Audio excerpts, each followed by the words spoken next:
कंधमाल हाड़भंगा जाड़े अस्तव्यस्त जनजीवन पारद तलमुहा हेबा सहित असंभाल शीत जारी रही।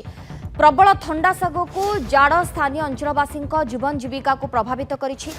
दिन में तापमात्रा स्वाभाविक रोहुतबा बेले संजय नईले पारद खसिबा सहित ठंडार राजूति चलुछि। फुलबाणी में सर्वनिम्न तापमात्रा 5 डिग्री रहितबा बेले दारिंगीबाड़ी में 6, जी उदयगिरी में 4.3 डिग्री तापमात्रा रहुछि। लोके स्थाने स्थाने निआर सहारा नेउथबा देखिबाकु मिलुछि।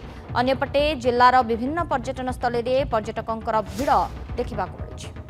कंधमाल बर्तमान शीत जो क्रमागत भाव पड़ी ता लोक को कलबल करुच्ची।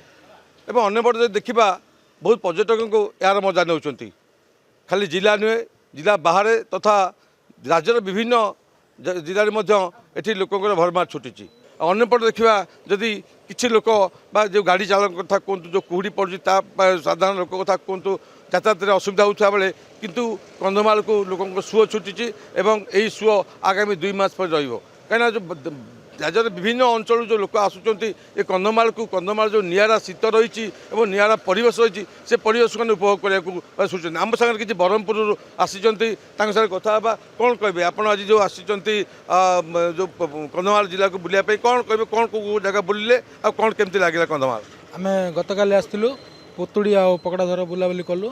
आज आम बनभोजी अच्छी उर्मागढ़ में आ बहुत ठंडा ठंडार मजा नौ ये बहुत खुशी लगुच जगार आसिक आउ बुलाबुली करूँ। आज बनभोजी कर पुणी ब्रह्मपुर फेरु।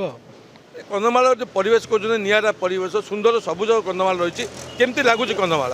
हाँ बहुत भल लगुच पाग भी बहुत भल अच्छी। आम गोटे 2टा जगह बुलिकी आसलु पुणी आ गोटे जगह जाऊँ आ जिते दूर देखु बहुत मजा लगुच।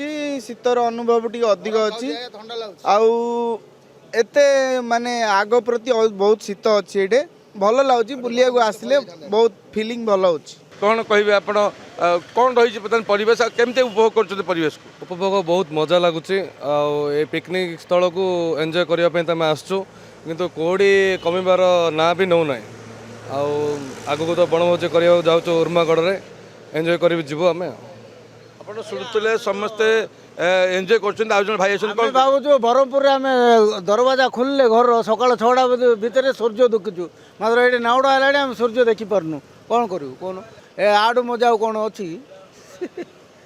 आप शुणुले जे 10टा बाजिले सूर्य देखुना सूर्यर मजा नौ जो शीतर मजा नौ आगू को शीत चली रोक बर्तमान भिड़ जमी रंधमाल जिला खाली खाली फुलबाणी नुहे फुलबाणी सहित दारिंगबाड़ी उदयगिरी सबू जगह बर्तमान भिड़ रही जिते पर्यटन स्थल रही उर्मागढ़ हो काटरामाला हो पुतुड़ी हो ये सबू जगह बर्तमान भिड़ रही। आज जेहेतु वर्षर शेष दिन ये शेष दिन में समस्ते बर्तमान एंजॉय करने बनभोजी करने बर्तमान समस्त सो छुट्टी कंधमाल को।